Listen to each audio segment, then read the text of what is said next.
J'ai été bénévole dans une unité de soins palliatifs pendant près de 10 ans. Et j'ai aussi fait de l'accompagnement du deuil. Je m'appelle Laure de Pierrefeu, j'écris des romans. Et voici L'écharpe oubliée qui vient de paraître chez City Éditions. C'est mon deuxième, donc il y en a eu un premier, il y en aura un troisième. Et j'aime ce mélange de fiction et de réalité. Je m'inspire de ce que j'ai vécu. Mais après que j'ai utilisé cette expérience-là, ça me semblait moins naturel dans la mesure où j'écris avec du matériau sensible, émotionnel, vécu, ressenti. Bon. Mais en plus, il se trouve que ce dont j'ai été témoin, c'est très romanesque en soi. Il s'est passé plein d'anecdotes que j'ai remises d'ailleurs dans le livre. J'ai le souvenir d'un psychologue qui avait dit une fois en groupe de parole, les psychologues sont des concierges.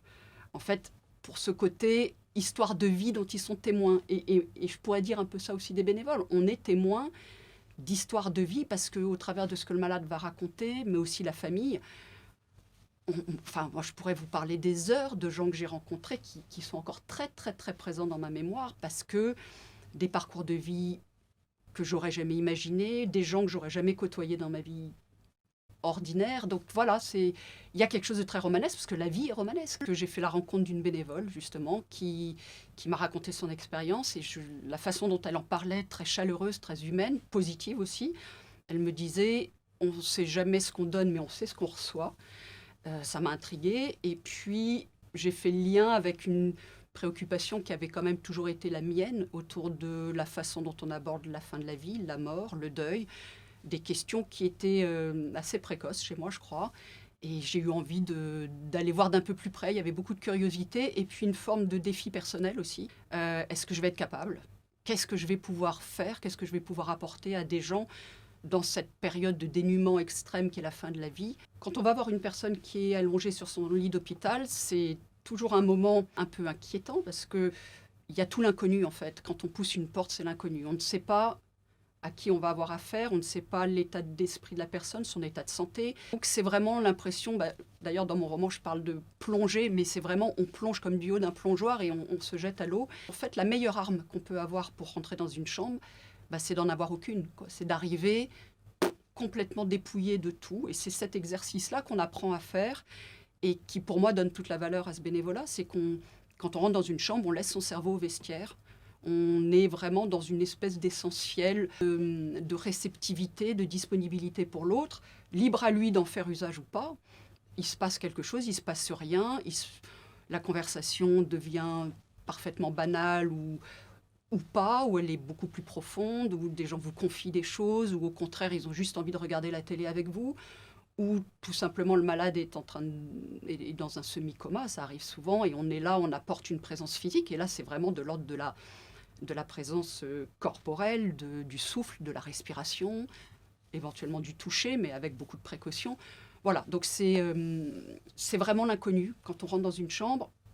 Ensuite, quand on est dans une chambre, on se laisse porter par l'autre en fait. C'est lui qui va donner le tempo de la relation, en essayant donc de garder toujours cette posture très respectueuse, très délicate, de ne jamais conseiller, consoler. On n'est pas là pour ça, on est là pour écouter. On est vraiment là pour écouter ce que l'autre a à nous dire. Et on peut dire énormément de choses, même dans le silence. Ce n'est pas forcément des romans, justement, ou des confessions. Donc on est vraiment dans cette posture d'accueil. Mais je dirais qu'à chaque fois, on est heureux d'y être entré. Enfin, il n'y a aucun doute là-dessus.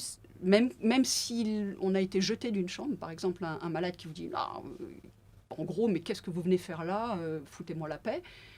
Bon, très bien. C'est sa liberté, tant mieux. Il nous a jetés.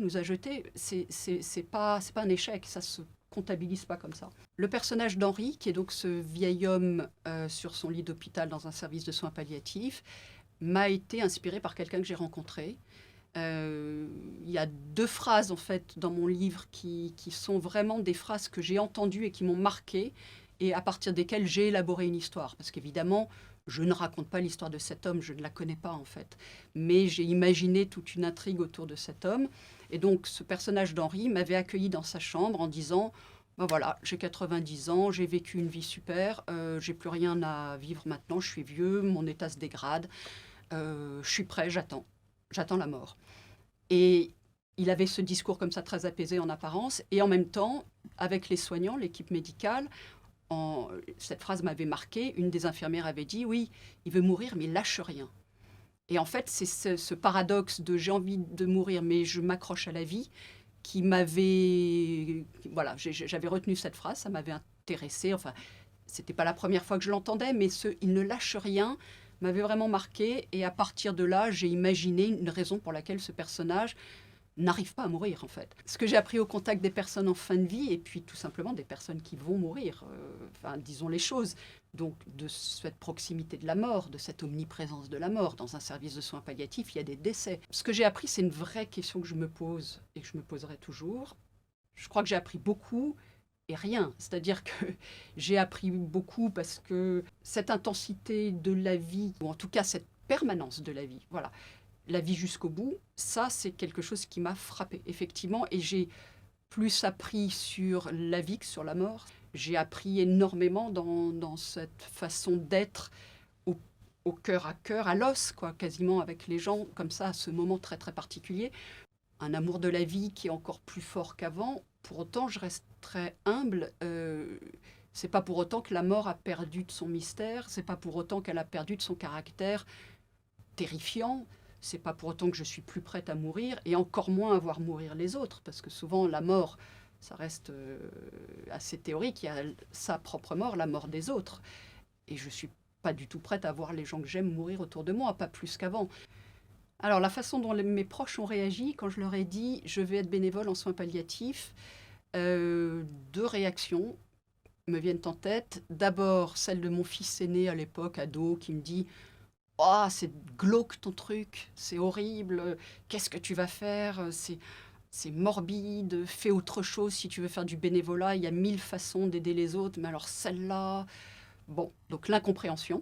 Et c'est vrai que c'est une réaction qu'on peut retrouver. Mais c'est quoi ce truc? C'est voyeur. Attends, tu vas faire ça, mais tu es capable de pleurer devant une pub.